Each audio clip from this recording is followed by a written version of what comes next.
జై శ్రీమన్నారాయణ. జై జై శ్రీమన్నారాయణ. ఆండాల్ దివ్య తిరువడిగలే శరణం. ప్రియ భగవద్బంధువులారా, నేడు 7వ పాశురంలో ఉన్నాం మనము. మరి 7వ పాశురంలోకి వెళ్ళే ముందు నిన్నటి గోపికకు కొన్ని శబ్దాల ధ్వనులను వినిపింపజేస్తుంది. అంటే ఇక్కడ ఈ ఆల్వార్లలో 10 మంది ఆల్వార్లలో మొదటి ఆల్వార్లను సరయోగి ఆల్వార్లను లేపారు. అలాగే నేటి పాశంలో మరొక ఆల్వార్లను గోదా గోపిక రూపంలో లేపుతున్నారు. బంధువులారా, ఇక్కడ నిన్నటి పాశంలో శ్రవణానికే, ఇక్కడ శ్రవణం అనే దానికే ఎక్కువగా ఇంపార్టెంట్ ఇచ్చారు. ఈ శ్రవణం అనేది చాలా ముఖ్యమైనది.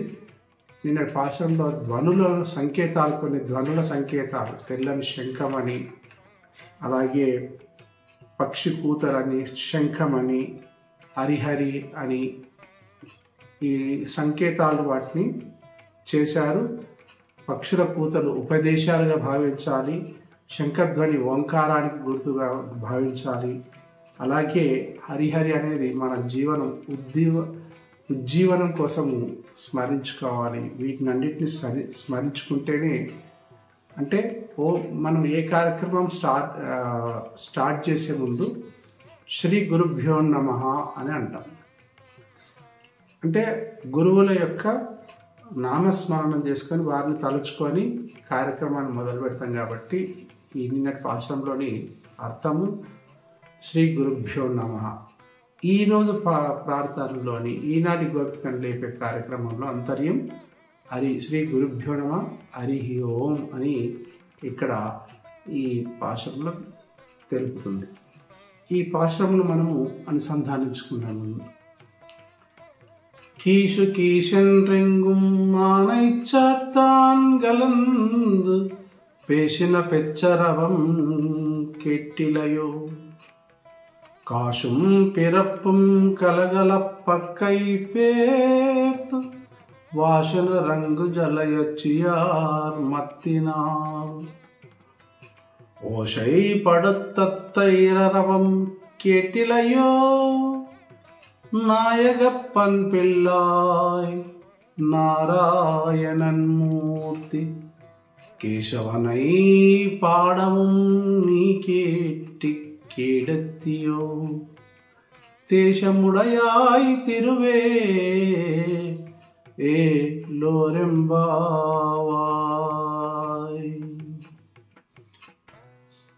ఈనాటి గోపిక నిన్నటి గోపిక ఓ బాల మేలుకోవే అని చిన్నపిల్లగా, ఏమి తెలియని పిల్లగా వర్ణించారు.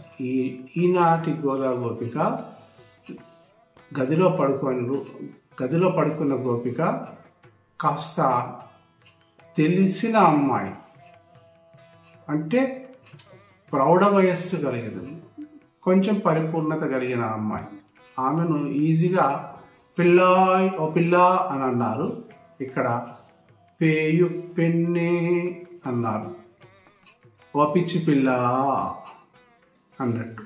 ఇక్కడ పేయు పెన్నే, పెన్నే అంటే ఓ పిల్ల, పేయు పెన్నే అంటూ లేపారు. కీషు కీషన్ రెంగు, ఇక్కడ మళ్ళీ ఇక్కడ కొన్ని సంకేతాలను మనకు అందజేస్తున్నారు. గోదమ్మ తల్లి, ఆండాల్ తల్లి కొన్ని ఇక్కడ మళ్ళీ ఈ గోపికను లేపేటప్పుడు కూడా కొన్ని గుర్తులను తెలియజేస్తున్నారు. ఏంటి ఆ గుర్తులు అంటే, మొదటి గుర్తుగా పక్షుల మాటల ధ్వని, రెండవ గుర్తుగా గొల్లభామల చేసే శబ్దము, అలాగే మూడవది కేశిని చంపిన రాక్షసుని శ్రీకృష్ణుని పాటలు పాడదాంరా అంటూ ఈ 3 మాటల రూపంలోనే ఈ పాశురము తయారైంది. కీషు కీషన్ రెంగుం மானைச்சாத்தான் கலந்து ஆனைச்சாத்தான் కలందు కీచు కీచుమంటూ కీచు ఎండ్రం అలా పక్షులు కీచుమని మాట్లాడుకుంటున్నాయట. ఎప్పుడు కలందు పేసిన పెచ్చరవం కేటిలయో.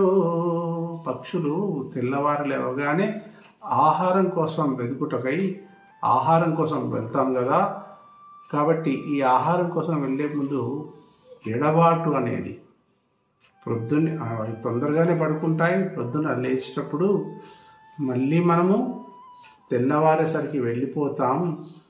ఎవరితోనో వారు వెళ్ళి ఆహారాన్ని తీసుకొని ఎక్కడో ఏ చెట్టు మీదనో ఏ పుట్ట మీదనో ఎక్కడో ఉండి ఆహారాన్ని తీసుకొని చివరికి మళ్ళీ ఈ గూటికి మళ్ళీ సాయంకాలం వరకు చేరాలి.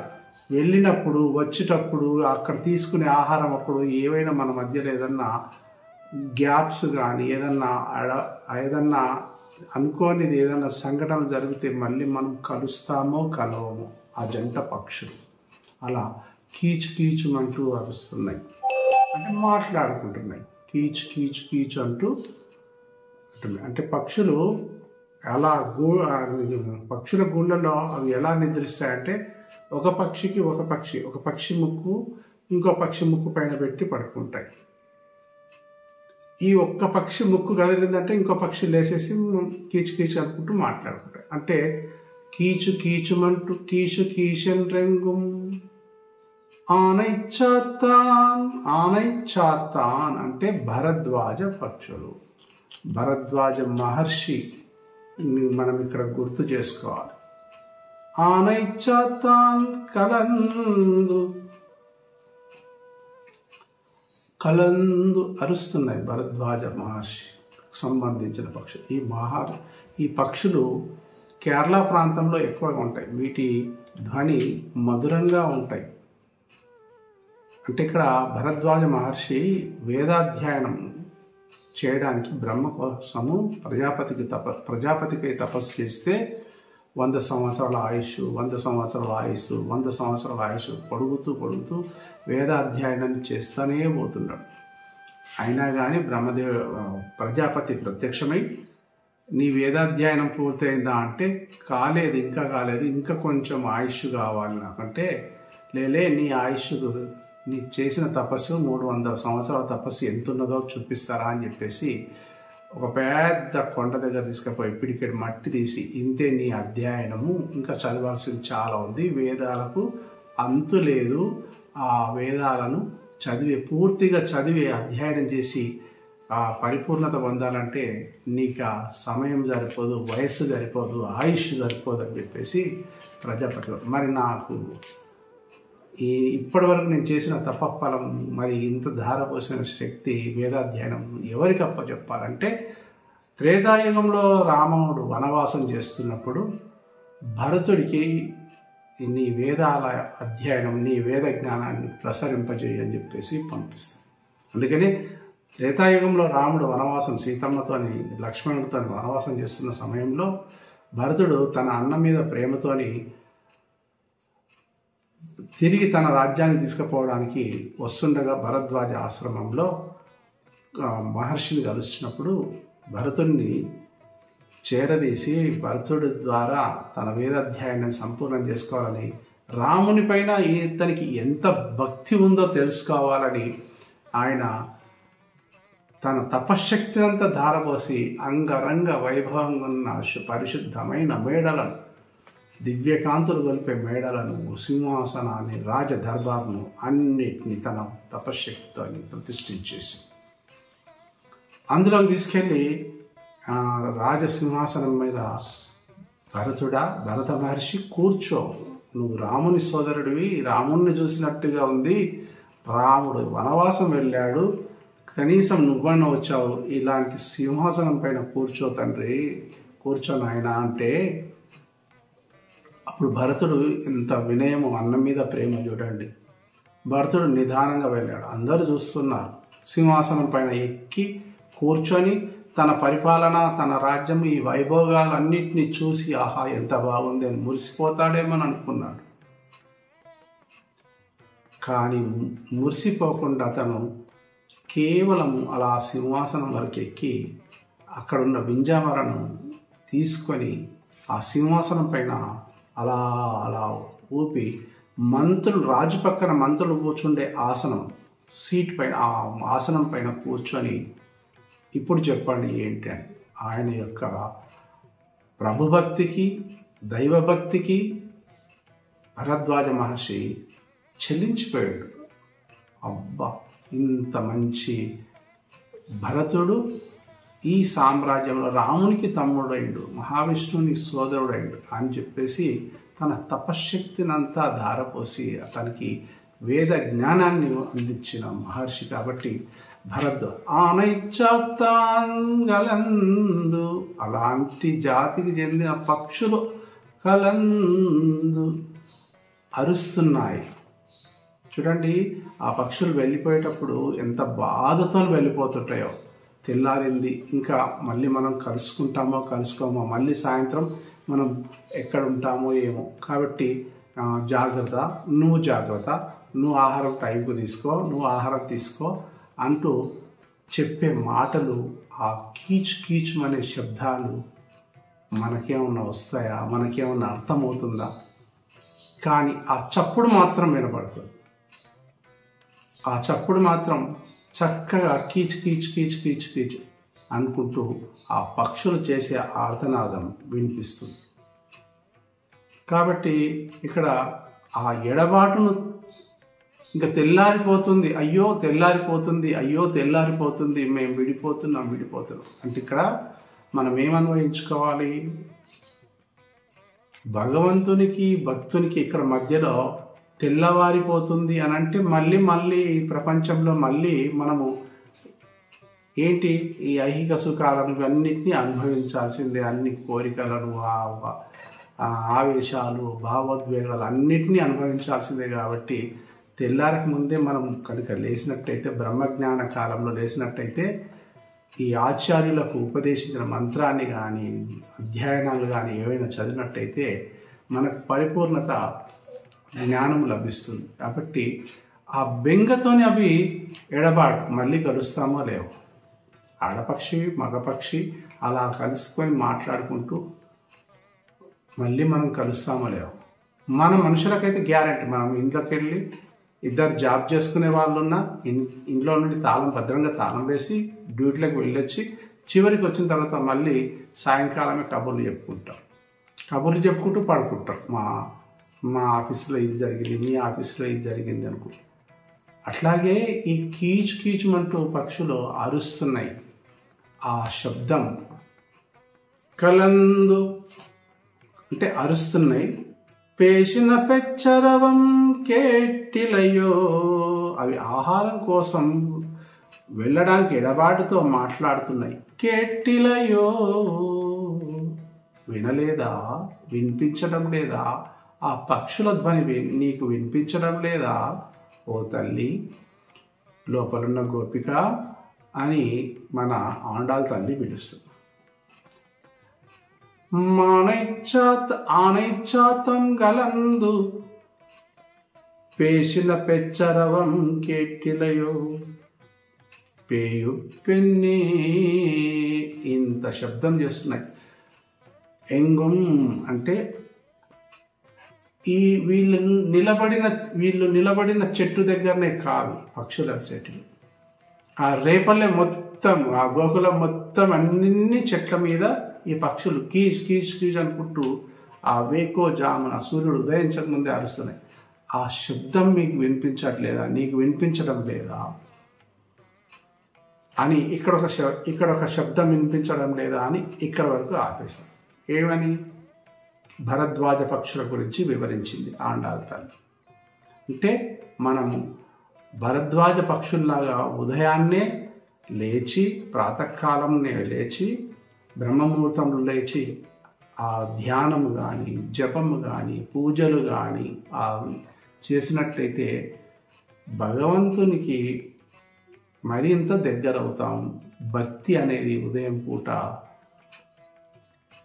ఉదయించక ముందు చేసే భక్తి చాలా గొప్పగా మన మనసులలో ఆకట్టుకుంటుంది. తర్వాత పరవశమైపోతాం. సూర్యుడు ఉదయించినాక చేసే పూజ చూడండి, మనస్సున మనకు ఏదో చేస్తున్నాం, కర్మ ఇది మన పని కదా అని చేస్తున్నాం అనే భ్రమ. సూర్యోదయం కాకముందు చేసే పూజలు కానీ వ్రతాలు కానీ ఎంతో మానసిక ఆనందాన్ని కలుగజేస్తాయి. కాబట్టి ఇక్కడ పేసిన పెచ్చరవం కేటిలయో అంటే వినలేదా అని చెప్తూ ఇప్పుడు ఇంకొక ఉదాహరణ తీసుకుంది, ఇంకొక ధ్వనులను తీసుకుంది అమ్మవారు. కాశుం పిరప్పుం కలగలప్పక్కై పేర్తు. అక్కడ గోకులంలో గొల్లబామలు కాశుం పిరప్పుం, వాళ్ళు పొద్దున్నే లేచి మంచిగా స్నానం చేసి పరిశుద్ధమైన వస్త్రాలు కట్టుకొని అలంకరించుకొని చేతి నిండా గాజులు వేసుకొని అన్ని అలంకారాలు చేసుకొని ఏదో డ్యూటీకి పోతున్నట్టుగా వాళ్ళు ఎక్కడికి వెళ్ళిండ్రు, వాళ్ళ డ్యూటీ వంటశాల వైపున వెళ్ళి కాశుం పిరప్పుం. కాశుం అంటే మెడలో ఉన్న మంగళసూత్రాలు, ఆభరణాలు, హారాలు, అవి వాటి ధ్వని, చేతులకు వేసుకున్న గాజుల ధ్వని నీకు వినిపించడం లేదా? గజ్జల ధ్వని, వాళ్ళు నడుస్తున్నప్పుడు, అటు ఇటు నడుస్తున్నప్పుడు కాశుం పిరప్పుం కలపక్కై పేర్తు. ఆ చప్పుడు, పేర్తు అంటే చప్పుడు, ఆ గాజుల చప్పుడు ఎలా? వాసన రంగు జలయచ్చియార్ మత్తినా, వాసన రంగు జలయచ్చియార్ మత్తినల్.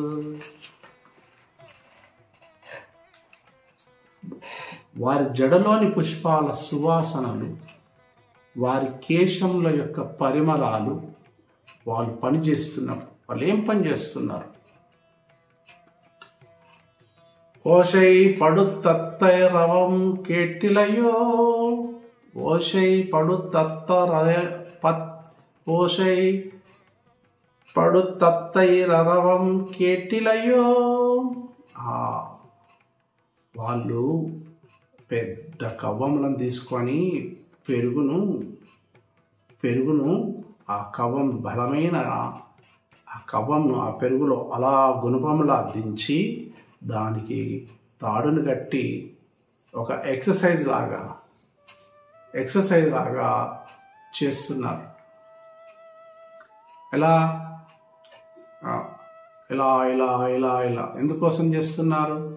అందులో పెరుగులో నుండి వెన్న వస్తుంది, వెన్నను మరిగిస్తే నెయ్యి వస్తుంది. అంటే పాల నుండి పెరుగు, పెరుగు నుండి వెన్న, వెన్న నుండి నెయ్యి. పాల యొక్క స్వరూపం ఎలా మారిపోతుందో చూడండి. కాబట్టి వాసన రంగు జలయచ్యార్ మత్తినా, మత్తు కలిపే వాసన, జడలలో నుండి పరిమళాలు, వాళ్ళు చేసే పనికి మంగళసూత్రాల ధ్వని, ఆభరణాల ధ్వని, అలాగే చేతుల గాజుల గలగలల చప్పుడు, అలాగే కవ్వం నుండి వచ్చే శబ్దం. పల్చడి పెరుగు అయితే, పెరుగు పల్చగుంటే ఎక్కువ చప్పుడేం రాదు. అలా తాడు పెట్టి ఒక్కో గొల్లభామ తన కవ్వంతో అలా అలా చిలుకుతూ ఇలా అన్నప్పుడు ఈ చేతిలో చప్పుడు గాజులు ఇలా అవ్వదు. మళ్ళీ దాన్ని ఇట్లా తీసుకొని ఇలా అన్నప్పుడు, ఇలా వంగాల్సి వచ్చినప్పుడు ఈ కంఠాభరణాలు, ఆభరణాలన్నీ అలా ముందుకు వచ్చి వెనుకట్టు, అంటే గల్ గల్ సప్పుడు వస్తుంది. గల్ గల్ ఇలా ఇలా, వీటికి రిథమిక్గా ఆ కవ్వం యొక్క ధ్వని, ఆ కవ్వము బలంగా ఇలా ఇలా లాగుతున్నారు కాబట్టి, ఆ కుండలో పెరుగును అలా చిలుకుతున్నారు కాబట్టి, వాళ్ళ ప్రయత్నం అంతా ఏంటి? వెన్న తీయాలి. వాళ్ళకి ఇంకేం డ్యూటీ లేదు. వాళ్ళ డ్యూటీ అది. రాత్రి పాలు పితకాలి, ప్రొద్దున లేవాలి. మగవాళ్ళు పాలు పితికిస్తే వాళ్ళు పాలను నిల్వ చేసి ప్రొద్దునతో రాత్రి తోడేసి పెరుగుని చేసి ఆ కుండలో ఆ గుణపంలాగా దించుతారు. కవ్వము మనలాంటి పెరుగు కాదండి, ప్యాకెట్ పెరుగు కాదు. కవ్వంను గుణపంలో గట్టిగా బలంతో దించిన తర్వాత అప్పుడు తాడు పెట్టి అలా క్షీరసాగర మదనం చేసినట్టుగా అలా మదిస్తూ ఉంటారు గొల్లభామ. ఎంత అంటే ఆ సన్నివేశం మనం ఊహించుకుంటే ఎంత అద్భుతంగా ఉంటుందంటే, నిజంగా ఆ సమయంలో వాళ్ళు గొల్లభామలు గొల్ల స్త్రీలు చేసే పని, వాళ్ళ ఏకాగ్రత అంతా దేనిపైన ఉంటుంది. వెన్న రావాలి. మన ఏకాగ్రత పూజ చేసిన కొద్ది ఫలితం రావాలని మన ఏకాగ్రత ఉంటుంది. అట్లా ఏకాగ్రతను మనం ఇక్కడ అన్వయించుకోవాలి. అప్పుడప్పుడు మనము అన్వయించుకోవాలి గట్టిగా. ఆ కవ్వంను, మన మనస్సును అనే కవ్వంను అందులో దించాలి. ఇందులో భక్తిలో దించాలి, చిలకాలి. స్తోత్ర పారాయణము, పాటలు, పద్యాలు చేయాలి. అప్పుడే అందులో నుండి వెన్నలాంటి జ్ఞానం వస్తుంది. ఈ గొల్లభామను చేసే ప్రక్రియ కూడా అట్లాంటిది. మరి ఈ ఒక్కింటి గొల్లభామ కాదు, ఆ చుట్టుపక్కల 5 లక్షల మంది, రేపల్లిలో ఉన్న 5 lakhs పీపుల్, లేడీస్, వాళ్ళందరి ఇళ్లలో నుండి వస్తున్న చప్పుడు చూడండి ఎంత గోలగా ఉంటుంది. క్రికెట్ మ్యాచ్ జరిగినప్పుడు అరిసి అల్లర్లాగా అంత పెద్ద శబ్దం వస్తుంటుంది. ఒక్కింట్లో ఒక్కరు చేస్తున్నారంటే వేరే ఇంట్లకు లేదా వేరే వాడకట్టుకు వినిపించవచ్చు, వినిపించకపోవచ్చు. కానీ అన్ని ఇళ్లలో నుండి ఒకేసారి శబ్దం వస్తుంటే ఇంకా దాన్ని మించిన అద్భుతమైన గొప్ప శబ్దం ఇంకే ఉంటుంది చెప్పండి. కాబట్టి ఇక్కడ కాశుం పిరప్పుం కలగలప్పక్కై పేర్తు, గొల్లభామలు వెన్న చిలుకుతుంటే వారి కంఠ ఆభరణాలు, చేతుల గాజులు ధ్వని నీకు వినబడలేదా? వాసన రంగుచియార్ మత్తినాల్ అంటే కవ్వంతో. ఓషై పడు తత్తరవం,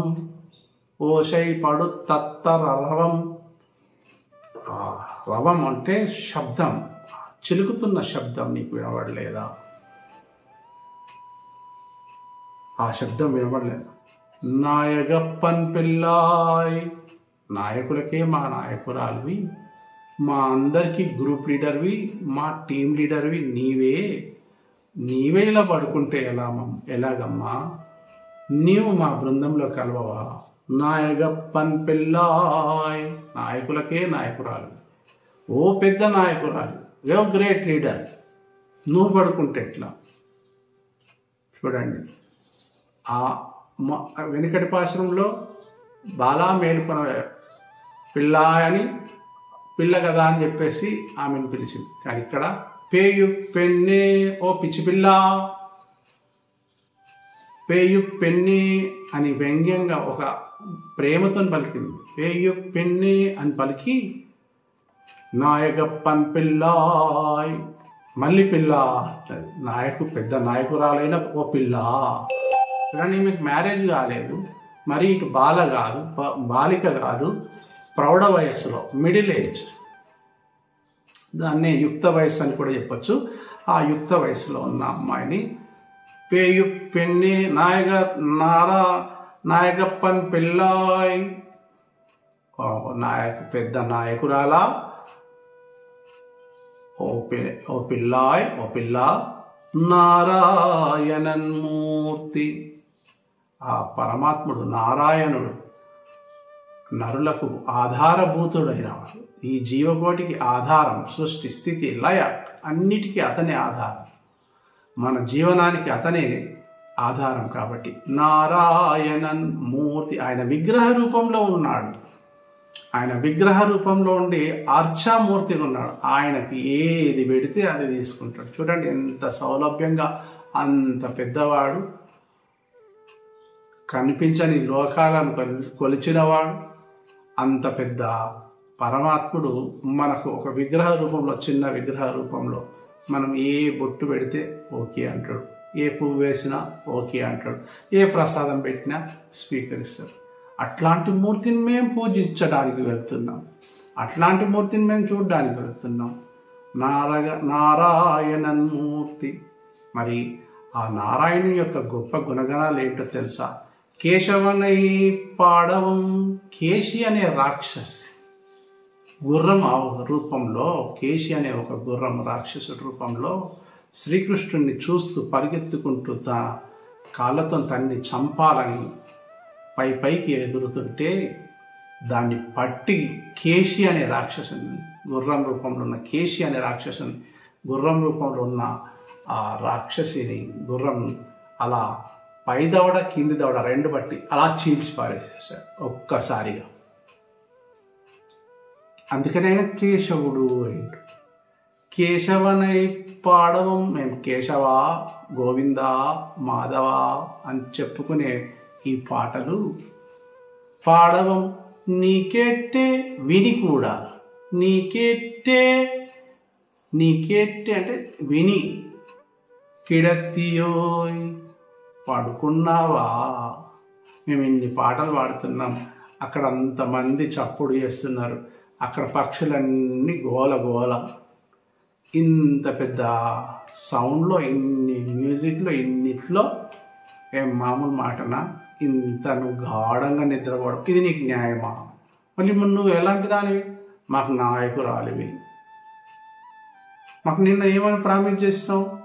మనం అందరం కలిసి వెళ్దాం, ముందు నన్ను లేపండి, నేను లేచి మిమ్మల్ని లేపుతా తీసుకొని వెళ్తానని మాకు మాట ఇచ్చావు కదా, మరి నీవు ఇలా పడుకుంటే ఎలా అంటూ కేశవనై పాడవం నీకెట్టే కేడత్తియోయ్ దేశముడయాయ్. ఏమనుకుందో ఏమో అనుకోని మళ్ళీ ఈమెను కాస్త పొగడాలి కదా. విని పడుకున్నావా, తిని పడుకున్నావా, అంత మత్తుందా, ఓ పిచ్చి పిల్ల, నాయకురాల, వ్యంగ్యంగా మాట్లాడుతున్నామేమో అని ఏదన్నా నీకేమన్నా భావం కలిగిందో ఏమని మళ్ళీ వెంటనే అమ్మవారు సర్దుకొని దేశముడయాయ్, అదిగో నీ ఇంట్లో నుండి నిన్ను కొంచెం అలా చూస్తుంటే, నీ పడుకున్న రీతిని చూస్తుంటే నీ ముఖము తేజస్సుతో వెలిగిపోతున్నది. తేజశాలి దేశముడయాయ్, ఓ తేజశాలి, తేజస్సుగా నీ ముఖం కనిపిస్తున్నాయి. తిరువే, తలుపు తెరవమ్మా, తలుపు తెరిచి మా బృందంలో గలవమ్మ. తిరువే ఏలోరెంబావాయ్. ఏలోరెంబావాయ్ అని అంటే మన నోము జగతికే మంగళప్రదమగును. మన నోము జగతికే మంగళప్రదం. ఏ లోరింబావాయ్, ఈ 30 పాసురాలలో ఏ లోరింబావాయ్, ఏ లోరింబావాయ్, ఏ లోరింబావాయ్ అనుకుంటూ వస్తుంటాడు. కాబట్టి ఈ మనం చేసే ఈ శ్రీవ్రతము జగతికే మంగళం. మన ఇంటికి కాదు, మనకు కాదు, మన స్పెషల్గా మన కొరకే కాదు, జగతికే మంగళం కూర్చొస్తుంది ఈ వ్రతము అంటూ గోదమ్మ ఈనాటి గోపికను లేపుతూ జగత్కి మంగళం ప్రదం కావిస్తూ లోక కళ్యాణం కొరకు ఈరోజు భూతయోగి అనే ఆల్వార్లను లేపుతుంది. కాబట్టి ఇక్కడ నారాయణ అనే ఇక్కడ గొల్లవామలు కవ్వంతో చిలుకుతున్నప్పుడు, అంటే పాల నుండి పెరుగండి, పెరుగు నుండి వెన్నండి, వెన్న నుండి నెయ్యండి, ఈ వీటి ద్వారా ఇలా వచ్చినాయి కదా. మనం ఎప్పుడైనా మనం ఏమనుకోవాలి, వీటికి పేర్లు పెట్టుకుందాం. పాలను నారాయణ, నారాయణ పాలను, అలాగే పెరుగును మాధవ, కేశవ, కేశవ, మాధవ, మాధవ, వెన్నెను, గోవింద, గోవింద. గోవింద అంటే స్వామివారికి చాలా ఇష్టమైన బిరుదు, ఆయనకి ఇచ్చిన అవార్డు. గోవర్ధనగిరిని ఎత్తినందుకు అందరూ ఆ ద్వాపర యుగంలో ఆయనకి ఇచ్చిన అవార్డు. అందుకని గోవింద అని అంటే వెంటనే పలుకుతాడు, ఒక్కసారి అలర్ట్ అయిపోతాడు. గోకులంలో అందరు ఇదే, పాలు చూడగానే నారాయణ, పెరుగును చూడగానే కేశవ, వెన్నను చూడగానే మాధవ. అదే నిరంతర నామస్మరణ, అంటే వాళ్ళు పనులు చేస్తూ నామ సంకీర్తన చేస్తున్నారు, స్వామివారి నామ సంకీర్తన.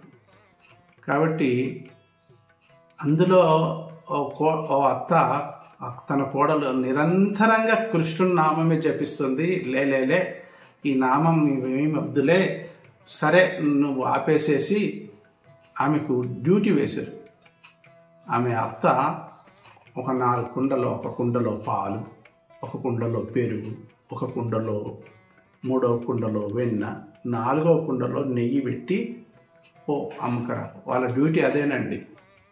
వాళ్ళు అంత అందంగా తయారైనరు అంటే వాళ్ళ డ్యూటీ అమ్మడమే. అంటే పాలను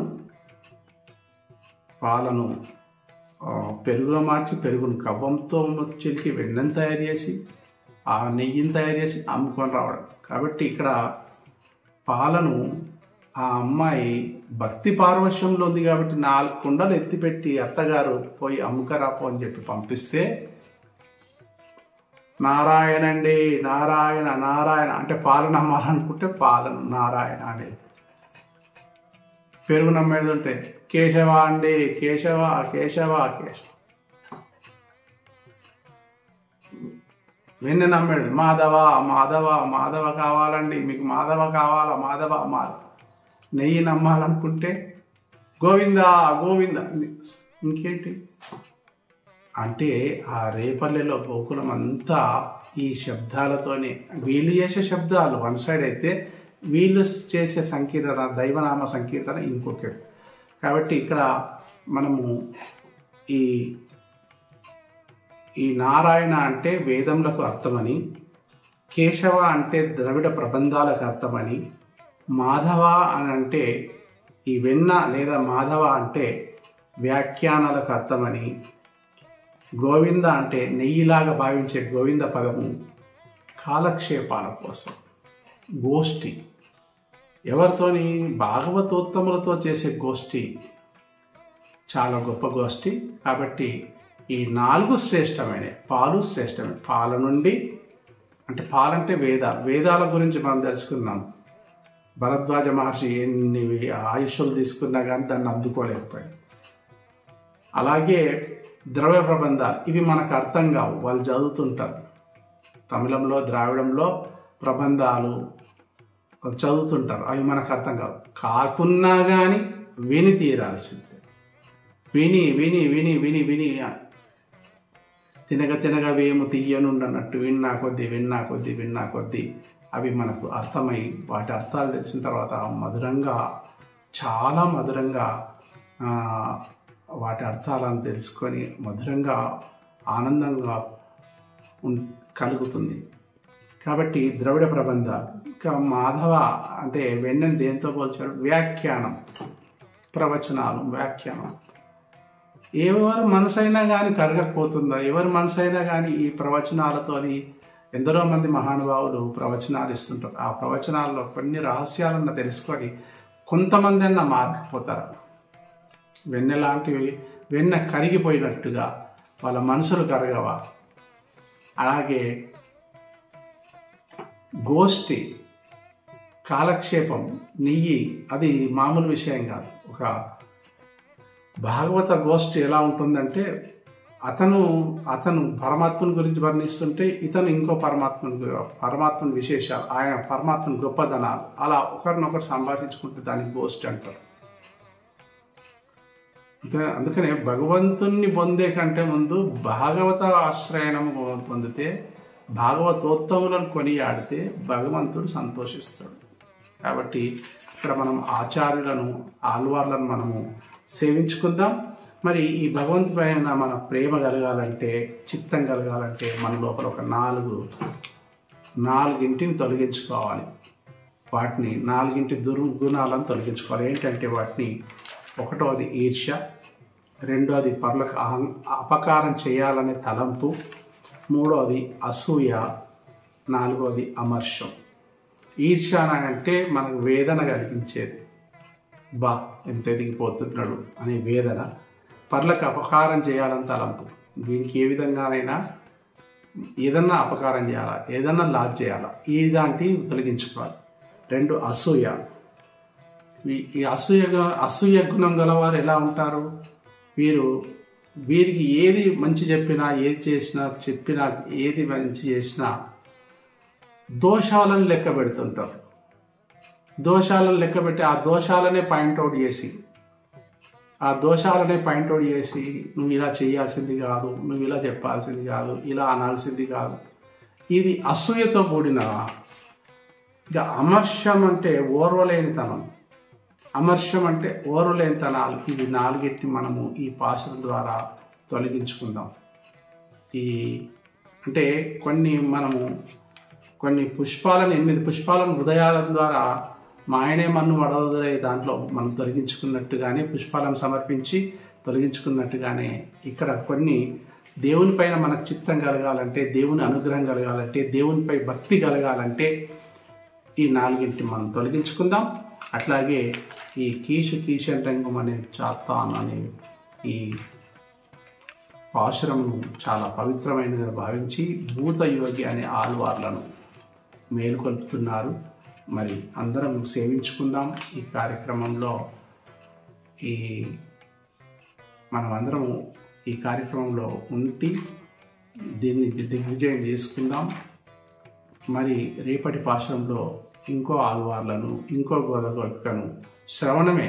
అందులో కూడా కేటీలయో అనే పదం వస్తుంది. కేటీలయో అనే పదాన్ని మనము గుర్తుంచుకోవాలి.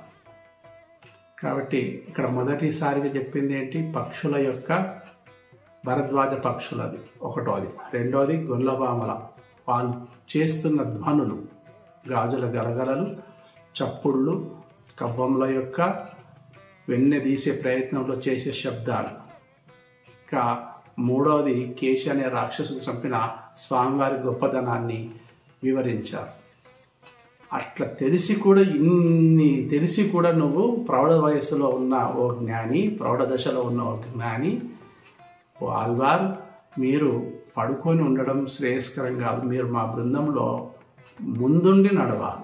మీరు ముందుండి నడిస్తే మేము మీ వెనకాల నడుస్తాం. ఎందుకంటే పెద్దలు కదా మీరు మాకు మార్గదర్శకుడు కదా, మీరే మాకు అన్నీ కదా అని చెప్పేసి గోదాదేవి ప్రార్థిస్తూ మరి ఒక పాశ్రంలోకి ప్రవేశించేటట్టు మనకు అనుగ్రహం కలుగజేస్తుంది. జై శ్రీమన్నారాయణ. జై శ్రీమన్నారాయణ.